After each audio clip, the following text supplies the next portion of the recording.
Some of y'all are just a little too freaky for my liking, and being a freak shouldn't come with a felony. When you normalize people start to think that is normal. I am so sick of seeing predators talk about Diddleton and say things like, so Diddy's in trouble because he's freaky?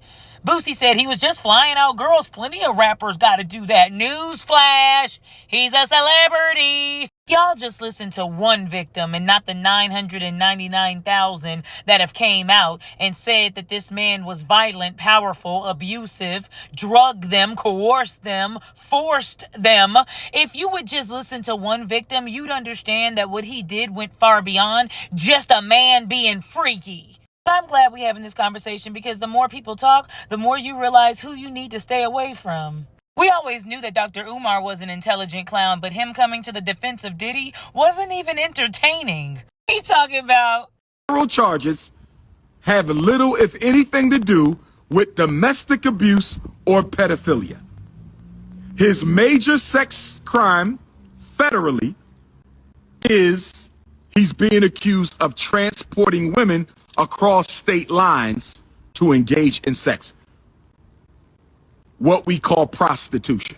I don't think you read the indictment. Walk with me. At least a dozen victims will confirm that they personally observed the defendant's violence towards women and or injuries sustained by women at the defendant's hand.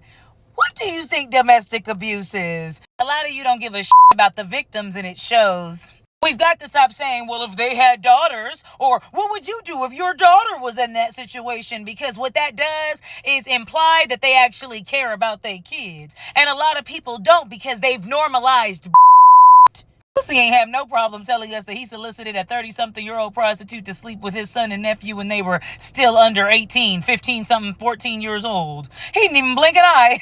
Allegedly, Diddy's mom was the first one that taught him about freak-offs. And didn't R. Kelly have that weird relationship with his older sister? Boosie is loud and proud about hating every gay person on this earth except when it comes to Diddy. Diddy's allowed to diddle. If you're going to stand up and defend Diddy, that's your right, but stand on that. Don't backtrack when everything comes out to light. Faison Love says, so when did being freaky become a crime? Imagine you're a staff at one of P. Diddy's parties and your only job is to make sure that all the beds are made. But then they change their mind last minute, lock the door and say, you're assigned to Faison for the next 4 days. Seeing all these black men defend Diddy don't make me feel no type of ways about black men because there are good and there's evil. Y'all say black people are happy to see another black man fall, but that's a black man that absolutely should have fell. And I know everybody is upset that the people that were helping him, guiding him, mentoring him, doing business with him won't go down. But that just shows you the difference between owning something and being owned.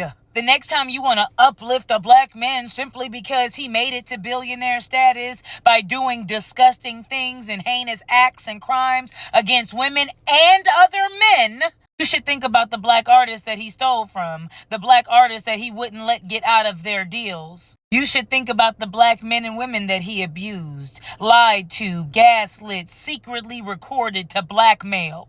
Time to stop normalizing.